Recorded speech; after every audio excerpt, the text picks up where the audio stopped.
Hey everyone, welcome back to another video. Today we'll be continuing the part 1 of introduction to BSA video, जिसमें we started with section 2, that is definitions. We did conclusive proof का definition, disproof, document and evidence, and we did till fact, and now we'll deal with fact and issue जो कि दिया हुआ है section 2 के G में. Fact and issue, first of all I'll tell you what in a generalized sense it means. Fact and issue को हम लोग फैक्टस प्रोबेंडम भी बोलते हैं. अगर क्वेश्चन आए एग्जाम में कि what is factum probandum, it means fact and issue. इसका दूसरा नाम है factum probandum. Fact and issue का जनरल में मीनिंग क्या होता है? फैक्ट इज अ स्टेटमेंट और fact is something that you know that has happened. तो एक फेनोमेना हो गया. फैक्ट क्या होता है कि कोई चीज़ हुई है और उसकी तुमको जानकारी है, that is fact, that is a statement, general statement. और इन इशू का मतलब होता है कि it is under contested, means वो डिसएग्रीमेंट में है कि अभी उसके ऊपर अग्री नहीं हुआ है कि whether the fact is true और whether is fact is untrue. तो अभी वो इशू में चल रही मतलब उसके ऊपर अभी डिस्कशंस चल रहे हैं. सो जनरलाइज्ड वे में फैक्ट एंड इशू का मतलब होता है कोई भी ऐसी स्टेटमेंट जो कि अभी कंटेस्टेड है, जिसके ऊपर अभी भी डिस्कशंस चल रहे हैं and a decision and a conclusion has not been arrived at related to that statement, related to that fact. Generalise way में फैक्ट एंड इशू उसको बोलते हैं. अब कोई भी एविडेंस जो कि आप बीएसए के अंडर प्रेजेंट करोगे, एविडेंस सिर्फ फैक्ट इन इशू पे ही दिया जा सकता है. फैक्ट एंड इशू या रेलिवेंट फैक्ट में we will deal with it further. Section 3, 4, 5, 6 ये बताएगा आपको कि एविडेंस आप हमेशा फैक्ट एंड इशू के ऊपर ही दे सकते हो या रेलिवेंट फैक्ट के ऊपर ही दे सकते हो. और फैक्ट एंड इशू एक केस में क्या होता है, I will explain you with N illustration. Example से बताती हूँ फैक्ट एंड इशू क्या होता है. देखो कोई केस है जैसे कि ए मर्डर्ड बी, ठीक है. This is a very super simple case है. ए ने मर्डर किया बी का. तो इसमें फैक्ट एंड इशू क्या होंगे? पहले फैक्ट एंड इशू क्या होंगे, इसमें क्या फ्रेम कर सकते हैं आप फैक्ट एंड इशू? पहला फैक्ट एंड इशू है कि कॉज क्या था मर्डर का, कॉज फॉर मर्डर. दूसरा हो सकता है इंटेंशन ऑफ मर्डर, है ना, good faith, bad faith, mala fide intention. ये हो सकता है कि ए का किस इंटेंशन से ए ने बी का मर्डर किया. This could be a fact. तीसरा हो सकता है कि समझ लो अगर ए के पास कोई वेपन रिसीव हुआ है, ए हैड अ वेपन, ठीक है, तो क्या वो weapon was use to kill B? ये हो सकता है एक फैक्ट एंड इशू. ये इशू में है ना, ये भी इस पे हम अभी डिस्कस करेंगे. इस पे केस ये जो जितने भी मैं पॉइंट्स लिख रही हूँ ये ट्रू भी हो सकते हैं और नहीं भी हो सकते. लाइक कॉज हो भी सकता है मर्डर का, नहीं भी हो सकता है. मे बी उसने बिना किसी कॉज के मर्डर कर दिया हो, ऐसे you know under sudden and grave provocation अगर मर्डर किया जाए, कोई प्रेपरेशन या कोई प्लानिंग नहीं थी उसकी. Intention may be good intention हो या मे बी बैड इंटेंशन हो, ये भी हम कंटेस्ट कर सकते हैं. We can discuss on this. This is not something that's been proved. तो ये सब हमारे फैक्ट एंड इशू के अंदर आते हैं. या अगर ए के पास अगर कोई वेपन, उसके पास कोई हथियार मिलता है, ठीक है, तो was that weapon use to murder B? वो भी तो हो सकता है. ये भी एक फैक्ट एंड इशू हो सकता है. Was that weapon used to murder B? This can also be a fact and issue. So fact and issue की जनरल डेफिनेशन और एक्सप्लेनेशन ये है. अगर नहीं समझ आया फैक्ट एंड इशू या अगर आप ज़्यादा नहीं लिख पा रहे तो एग्जाम में इलस्ट्रेशन लिख के आना, बहुत ईजी होती है. बेसिकली फैक्ट एंड इशू वो फैक्ट्स होते हैं, वो पॉइंट्स होते हैं जिनके ऊपर केस लड़ते हैं, जिनके ऊपर केस एविडेंस प्रूफ किया जाता है, एविडेंस प्रेजेंट किया जाता है बिफोर दी कोर्ट. वो फैक्ट्स एंड इशू वो स्टेटमेंट्स होती हैं या फिर वो कंटेंशन होता है basically. So fact and issue तो इतना सिंपल है. अब हम बेयर एक्ट की जो डेफिनेशन है उसको भी पढ़ लेते हैं, बिकॉज अगर आप अच्छी डेफिनेशन लिख के आओगे बेयर एक्ट की तो ज़्यादा मार्क्स मिल सकते हैं आपको. तो फैक्ट एंड इशू जी में दिया हुआ है सबसे पहले सेक्शन 2 के, ये याद रखना. अब बोलता गया ये facts and issue means and includes any fact from which either by itself or in connection with other facts the existence, non-existence, nature or extent of any right, liability, disability can be asserted or denied in any suit or proceeding necessary follows. Now what is fact and issue? Fact and issue is any fact. वो अगर हम bare act के according देखें तो fact and issue ऐसा कोई भी fact है, कोई भी ऐसी स्टेटमेंट है जिससे कि एनी फैक्ट फ्रॉम विच, जिससे कि फ्रॉम विच क्या है, existence, non existence, nature, extent. किस चीज़ का? Of any right, liability or disability can be contested and denied. Contested and asserted or denied. Asserted और denied का मतलब कि आप उसको assert कर सकते हो, आप उसको claim कर सकते हो कि ऐसा हुआ है, आप उसके लिए proof एविडेंस ला सकते हो उसके असर्शन के लिए. असर्शन मतलब पॉजिटिव एक्शन के लिए. Positive action in the sense कि इट हैज़ हैपेंड, आप उसके लिए एविडेंस ला सकते हो. या तो फिर डिनाइल के लिए, उसके अपोजिट में आप डिनाइल में ला सकते हो कि ऐसा नहीं हुआ है. क्या नहीं हुआ है? जो भी फैक्ट इन इशू में है. तो फैक्ट इन इशू क्या है? फैक्ट इन इशू कोई भी ऐसा फैक्ट है फ्रॉम विच, जिससे कि एग्जिस्टेंस, ये 4 पॉइंट याद रखना. एग्जिस्टेंस मतलब कि something exist, something is in a way of existence. दूसरा नॉन एग्जिस्टेंस मतलब वो एग्जिस्ट नहीं करता है, it does not exist. Nature, उसका नेचर क्या है. और चौथा है एक्सटेंट, उसका मेजर क्या है, कहाँ तक इट रीचेस. किस चीज़ का? राइट का, किसी भी राइट का, कि किसी का कोई राइट हो, लीगल राइट. लाइबिलिटी हो, लाइबिलिटी इन द सेंस कि ए ने मर्डर किया है, क्या उसके ऊपर लाइबिलिटी बनती है, that's a fact in issue. Disability means not able, A murder करने के लिए एबल ही नहीं था बी का, ये भी फैक्ट इन इशू हो सकता है. ये भी एक फैक्ट इन इशू हो सकता है कि क्या A was present at the time of B's murder, क्या ए प्रेजेंट था बी के मर्डर के time at the crime scene. ये भी एक फैक्ट इन इशू हो सकता है ना. तो that's why we are saying, we are talking about existence, non existence, nature, extent of any right, of any liability, A की लाइबिलिटी बनती है कि नहीं फॉर मर्डरिंग बी. और डिसेबिलिटी कि A was not even present at the time B was murder. तो एक disability भी हो सकती है कि जब ए प्रेजेंट ही नहीं था तो वो कैसे मर्डर करता बी का, right. So that what it involves. कोई भी फैक्ट, फैक्ट इन इशू क्या होता है? कोई भी फैक्ट जो बताता है एग्जिस्टेंस, नॉन एग्जिस्टेंस, नेचर और एक्सटेंट किसी भी राइट, लाइबिलिटी या डिसेबिलिटी का. किसी भी राइट, डिसेबिलिटी या लाइबिलिटी का नेचर बताता है, एक्सटेंट बताता है, एग्जिस्टेंस या नॉन एग्जिस्टेंस बताता है. Which can be asserted. Asserted मतलब आप उस पर आर्ग्यू कर सकते हो. आर्ग्यूमेंट क्या रहेगा? आर्ग्यूमेंट जब भी रहता है, डिबेट जब भी रहता है, तो या तो वो फॉर में होगा, तो या तो वो असर्शन के लिए होगा. They are asserting that it existed. या तो वो फॉर में होगा या तो वो अगेंस्ट में होगा. मतलब कि दे आर डिनाइंग.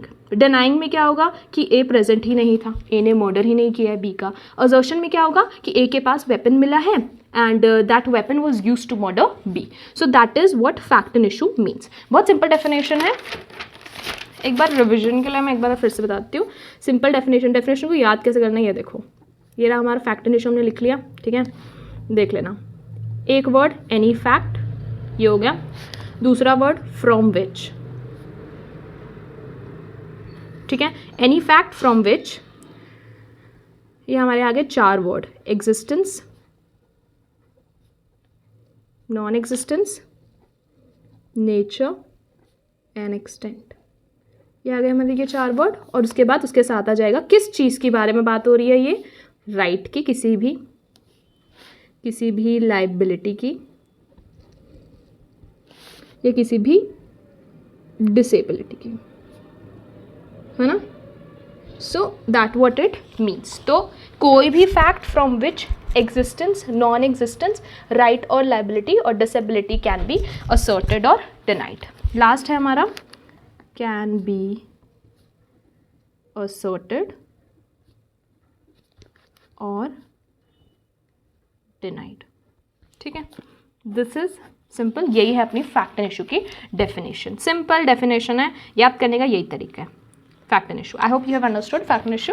और ज़्यादा अगर 2 मार्क्स के लिए या 3 मार्क्स के लिए तो इलस्ट्रेशन पे लिख देना जो मैंने अभी एक्सप्लेन की. उसके बाद आता है जी के बाद आता है हमारा मे presume. Let's go for may presume. मेरा नोट्स का है ये रहा एच. मे प्रिज्यूम जो आता है. मे प्रिज्यूम की क्या डेफिनेशन है? डेफिनेशन जानने से पहले ये याद रखना कि प्रिजम्पशन में हमारा मे है, एक तो मे प्रिज्यूम है और उसके साथ साथ हमारा शॉल प्रिज्यूम भी है. और शॉल और मे की literal definition, literal meaning in the sense grammar में क्या मतलब होता है. मे का मतलब होता है कि ऑप्शनल रहता है. आपके पास ऑप्शन है, या तो आप फर्स्ट ऑप्शन चूज कर सकते हो या सेकेंड. शॉल में मैंडेटरी हो जाता है, कंपलसरी हो जाता है आपको वो करना जो कि लिखा हुआ है। तो ग्रामर में तो ये मतलब होता है मे और शॉल का। अभी लीगल सेंस में मे प्रिज्यूम का क्या मतलब हो रहा है? प्रिज्यूम का मतलब होता है सपोज करना। तो मे प्रिज्यूम मतलब कोर्ट प्रिज्यूम कर सकता है, कोर्ट सपोज कर सकता है। क्या सपोज कर रहा है? देखो यहाँ पे लिखा है whenever it is provided by the BSA that court may presume a fact, first it may either regard the fact as proved unless and until it's disproved, और दूसरा ऑप्शन आ गया हमारा may call for its proof. ठीक है, जैसे as I have told you may means 2 options, it's optional. आप चाहो तो फर्स्ट ऑप्शन कर सकते हो, चाहो तो सेकंड, या चाहो तो थर्ड, या आप नहीं भी कर सकते हो, दोनों में से नहीं चूज करना है तो you can't just omit both the options. तो यहाँ पे क्या ऑप्शन दे रहा है कि जब भी, डेफिनेशन क्या बोल रही है कि जब भी BSA में लिखा है कि कोर्ट को कोई फैक्ट को मे प्रिज्यूम करना है, कोर्ट कोई भी फैक्ट को मे प्रिज्यूम करे, तो पहला ऑप्शन तो देखो ये है, यहाँ पे लिखा है ना फर्स्ट ऑप्शन, पहला ऑप्शन ये है कि वो उस फैक्ट को प्रूव्ड मान ले unless and until is disapproved. वो फैक्ट जो है उसको वो प्रूफ कंसिडर कर ले कि हाँ अब ये फैक्ट प्रूव हो चुका है। कोई भी फैक्ट हो सकता है, ठीक है, वो उसको प्रूव मान ले unless and until it is disproved, unless and until it's disproved तब तक वो उसको प्रूफ मान ले। दूसरा ऑप्शन ये है कि वो उसके प्रूफ के लिए, एविडेंस के लिए कॉल कर सकता है, मतलब कि उसको प्रूफ करने के लिए एविडेंस कॉल कर सकता है कोर्ट, समन कर सकता है विटनेसेस को, समन कर सकता है डॉक्यूमेंट्स को for the evidence of its proof. तो 2 ऑप्शन है, मे प्रिज्यूम की बात हो रही है, सिंपल है, जब भी BSA में दिया है कि कोर्ट को किसी फैक्ट को मे प्रिज्यूम करना है तो कोर्ट या तो फिर उसको प्रूफ माने जब तक के वो डिसप्रूव ना हो, या फिर उसके प्रूफ के लिए एविडेंस कॉल करें। ओके, सेकंड ऑप्शन क्या है? मे call for its proof evidence. For its proof मतलब एविडेंस को बुलाया जाएगा। उसके बाद आता है shawl presume. Shawl presume H के जस्ट बाद वाले में नहीं दिया है, शॉल प्रिज्यूम दिया है L में, 2 के L में दिया है shawl presume. Shawl presume, shawl से क्या मतलब होता है? शॉल का मतलब होता है मैंडेटरी, शॉल का मतलब होता है कंपलसरी, मतलब कि कोर्ट को जो इस डेफिनेशन में लिखा है when it is said that it shawl B presume, तब वो प्रिज्यूम करना ही पड़ेगा कोर्ट को, दैट इज शॉल प्रिज्यूम। अब एक बार इसको रीड कर लेते हैं, इसकी डेफिनेशन जो बैराक में दी है।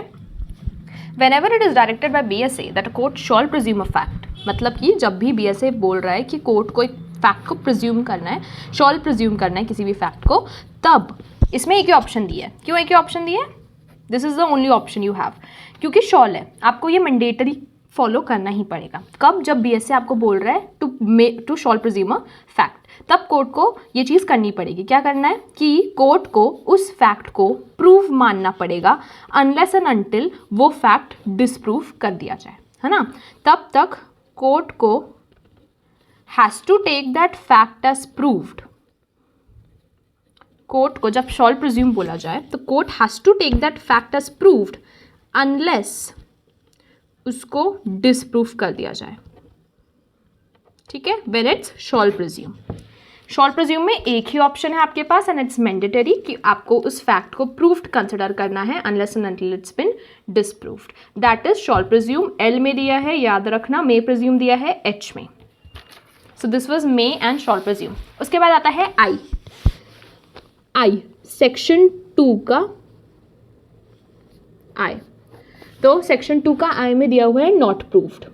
हमने अभी तक डिसप्रूव्ड किया है, we did it in I think section 2 के C में दिया है, हमने C में किया है डिसप्रूव्ड, सेक्शन 2 के C में किया है, और प्रूव्ड अभी हम J में करेंगे। उससे पहले नॉट प्रूव्ड क्या होता है देखना। सो proof, not proved and disproved is 2 aspects, ठीक है। देखो यहाँ पे आ जाता है हमारा डिसप्रूव्ड पहले, ये आ जाता है C में, फिर आता है हमारा नॉट प्रूव्ड, ये आ रहा है I में, और उसके बाद J में आता है हमारा प्रूव्ड, बीच में आ जाता है हमारा नॉट प्रूव्ड। यहाँ पे हमारा डिसप्रूव्ड मतलब जब कोर्ट को लगता है कि कोई भी fact does not exist, proved मतलब जब कोर्ट को लगता है कि a fact exist, and not proved का मतलब जो यहाँ पे दिया हुआ है बेयर एक्टर्स की definition, it means a fact is said to be not proved when it is neither proved and not disproved। जैसे कि अभी आपने देखा कि इन दोनों के बीच में आ रहा है, डिसप्रूव्ड और प्रूव्ड के बीच में आ रहा है, तो इसकी डेफिनेशन भी ऐसे ही लिखी गई है कि a fact is said to be not proved when it is neither, यहाँ पे लिख लो नीदर डिसप्रूव्ड, जब वो ना तो डिसप्रूव्ड किया गया है एंड इट्स नॉट प्रूव्ड, और ना ही वो प्रूव कर पाए हैं, है ना, मतलब ना वो डिसप्रूव्ड है, मतलब उसका डिनाई नहीं कर रहे हैं हम, और उसको हम प्रूव एक्सेप्ट भी नहीं कर रहे हैं, ठीक है, that is not proved. Easy way है डेफिनेशन याद करने का कि a fact is said to be not proved, कोई भी fact is said to be not proved when it's neither, यहाँ पे लिख लो neither and nor, neither disproved nor proved. Simple definition, easily learn कर लो, ठीक है। देन वी हैव जे, प्रूव्ड। देखो प्रूव्ड, डिसप्रूव्ड या नॉट प्रूव्ड साथ में आएगा, तो डेफिनेशंस याद करके जाना। प्रूव्ड का मतलब क्या होता है कि a fact is said to be proved when it after considering the matter before it court either believes it to exist, as I have already said. और प्रूव्ड और डिसप्रूव्ड की जो डेफिनेशंस है वो सेम है। डिसप्रूव्ड हमने part 1 of the video में we have already dealt with it, so if you don't know what it means just go and check that out. अभी हम प्रूव्ड समझते हैं। प्रूव्ड की भी सेम है डिसप्रूव्ड जैसी। प्रूव्ड कब होता है, किसी भी फैक्ट को हम तब प्रूव्ड मानते हैं जब कोर्ट को लगता है कि वो एग्जिस्ट करता है। क्या एग्जिस्ट करता है? वो फैक्ट, वो स्टेट ऑफ थिंग्स, वो रिलेशन ऑफ थिंग्स एग्जिस्ट करती है, तब उसको हम प्रूव्ड मानते हैं। कोर्ट को कैसे बिलीव होगा? जब आप उसके लिए एविडेंस लाओगे, जब आप उसके लिए एविडेंस प्रेजेंट करोगे, ठीक है। तो जब कोर्ट को लग रहा है कि it exist then it is proof. दूसरा है कि कंसिडर्स। कौन considers? Court considers its existence, उस फैक्ट का एग्जिस्टेंस इतना probable that a prudent man under the circumstances of the particular case would act upon the supposition that it exist.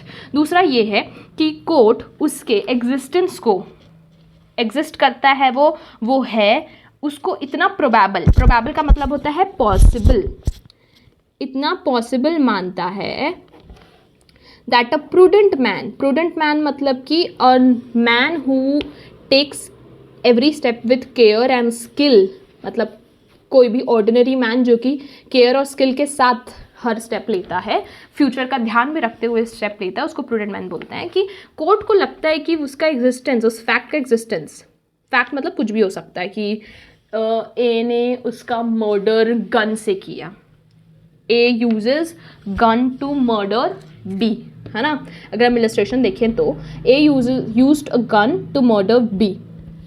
तो अगर कोई प्रूडेंट मैन होता, ठीक है, अगर ऐसे सर्कमस्टांसेस, अगर ये फैक्ट एंड इशू है, तो हम लोग अभी उस पर कंटेस्ट कर रहे हैं। It's not proved yet, it's not disproved yet, तो अब ये फैक्ट एंड इशू चल रहा है। तो अगर हम बोलेंगे कि A murdered B with a gun, तो अगर कोई भी प्रूडेंट मैन है, अगर कोई भी प्रूडेंट मैन होता, तो अगर ये सर्कमस्टांसेस होते, क्या सर्कमस्टांसेस एग्जिस्ट कर रहे हैं अभी कि A murdered B with a gun, तो अगर कोई दिस सर्कमस्टांसेस एग्जिस्ट, तो ए नॉर्मल मैन होता तो वो क्या करता? वो उस गन को छुपाने की कोशिश करता, उस वेपन को नॉर्मली जो रहता केयर एंड कॉशन से अगर वो चलता तो वो उस गन को छुपाने की कोशिश करता, उस पर अगर खून के दाग हैं तो उनको मिटाता, या फिर वो वेपन को कहीं ना कहीं जाके दफना देता ताकि उसका पता ना चले।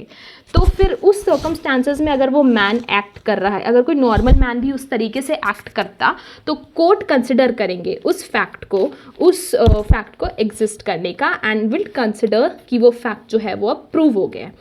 Court would consider it in a way that when a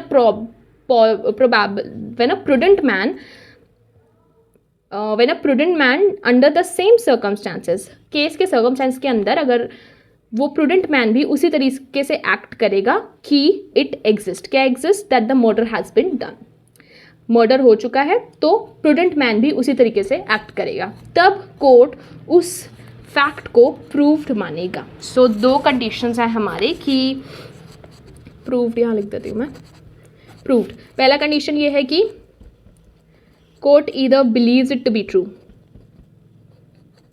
beliefs it to exist, हम डेफिनेशन को दो पार्ट में डिवाइड करते हैं, believes it to exist, and दूसरा है कि court considers its existence so probable, उसके सर्कमस्टांसेस को इतना ट्रू मानता है court consider its existence so probable, so possible, इतना ज़्यादा पॉसिबल है ये कि a prudent man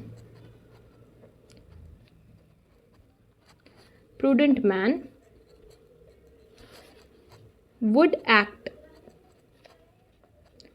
in the supposition, suppose मतलब कि अगर हम फॉर सेइंग वैसे सर्कमस्टांसेस लेके चलें, इन द सपोजिशन सपोज करके चलें that it exist, what exist?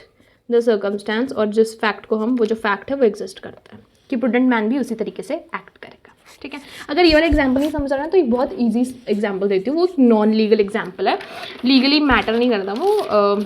अगर समझ लो कोई बहुत ज़्यादा भारी स्टॉर्म आने वाला है, बारिश आने वाली है, okay, there is going to be a storm और there is going to be a heavy rainfall, ठीक है, हैवी रेनफॉल। और ये है हमारा फैक्टन इशू कि ये हमारा फैक्टन इशू है कि बहुत हैवी स्टॉर्म या फिर रेनफॉल आई थी उस दिन, ठीक है। कोई कोर्ट पे जाके बोल रहा है कि उस दिन तो बहुत हैवी स्टॉर्म या हैवी रेनफॉल थी, तो बहुत बारिश हो रही थी। तो कोर्ट कब उस फैक्ट को, ये फैक्ट को कि स्टॉर्म और हैवी रेनफॉल थी, कब प्रूव्ड मानेगा? हम सेकंड स्टेटमेंट के लिए एग्जांपल दे रहे हैं ना, ये मैं कब हम वो प्रूव मानेंगे? जब कोर्ट को ये दिखेगा कि जो नॉर्मल लोग थे, प्रूडेंट मैन या ऑर्डिनरी मैन, जो आसपास के लोग थे उस एरिया के, ordinary man, what they did was, उन्होंने जितने भी अपने कपड़े बाहर सुखाए हुए थे उसको उन्होंने उठा लिया, okay, they picked out their clothes from outside. ये कोर्ट कंसिडर करेगा, दे picked out their clothes from the outside. तब कोर्ट कंसिडर करेगा कि हाँ, ये जो फैक्टन इशू है, क्या है हमारा फैक्टन इशू, कि उस समय बहुत स्टॉर्म थी, बहुत हैवी रेनफॉल थी। ये फैक्टन इशू कोर्ट कंसिडर करेगा प्रूव जब प्रूडेंट मैन और ऑर्डिनरी मैन, नॉर्मल लोग या फिर प्रूडेंट मैन जो बहुत केयर और बहुत कॉशन से एक्ट करते हैं, ऐसा कोई आदमी जो बहुत केयर और बहुत कॉशन से एक्ट करते हैं, एवरीबडी एक्ट्स लाइक दैट, जब वो लोग ऐसे एक्ट कर रहे हों कि दैट इट एग्जिस्ट, कि ऐसे सर्कमस्टांसेस में वो, मतलब सर्कमस्टांसेस में वो ऐसे एक्ट कर रहे हों कि वो एग्जिस्ट करता है। क्या एग्जिस्ट करता है? फैक्टन इशू एग्जिस्ट करता है, मतलब कि हैवी रेनफॉल एग्जिस्ट करती है ना। हैवी रेनफॉल एग्जिस्ट करेगी तभी तो वो कपड़े उठा रहे हैं, वरना वो क्यों उठाएंगे? They picked out their clothes from the outside, ठीक है। तो what is the reason why they are doing it? Because the circumstances exist, they are acting in the supposition that it exists and they are acting for that circumstances. For में act कर रहे हैं वो, against में act नहीं कर रहे हैं। फॉर में कैसे एक्ट कर रहे हैं कि वो अपने कपड़े बाहर से जाके उठा लिए। अगर वो अगेंस्ट में एक्ट कर रहे होते, फैक्टन इशू के अगेंस्ट में कैसे एक्ट होता कि उनको कोई फर्क नहीं पड़ रहा है, बाहर अभी भी कपड़े सूख रहे हैं, लोग कोई प्रिकॉशन नहीं ले रहे स्टॉर्म से बचने के लिए, हैवी रेनफॉल से बचने के लिए, वो छाता नहीं निकाल रहे अपना, या रेन बूट्स नहीं निकाल रहे, so that would act against the circumstances, against the supposition, तो तब वो डिसप्रूव माना जाता। बट जब प्रूव कर रहे हैं हम, जब कोई भी फैक्ट को कोर्ट कंसिडर करता है प्रूव्ड, तो कोर्ट क्या कंसिडर करेगा कि व्हेन कोर्ट इधर बिलीव्स इट टू एग्जिस्ट, और दूसरा है कि कोर्ट को लगता है उसका एग्जिस्टेंस सो प्रोबेबल कि कोई भी प्रूडेंट मैन, कोई भी ordinary man would act the same. कैसे एक्ट करेगा? बाहर जाके कपड़े उठा लेगा, would act the same under the circumstances of that case and would act in the supposition that it exists, उसकी existence के supposition पे वो act करेगा। I hope it's clear। थोड़ा आपको ऊपर नीचे लगेगा ये definition, but 2-3 बार पढ़ोगे तो you will memorize it really nice, और ये example से देख लेना, refer कर लेना, it would be easy for you to understand। That's it, we have done all of the definitions, important definitions सारी हो चुकी हैं section 2 से, and in next video we'll start with section 3 of BSc. I'm going to continue this series and thank you for watching the video.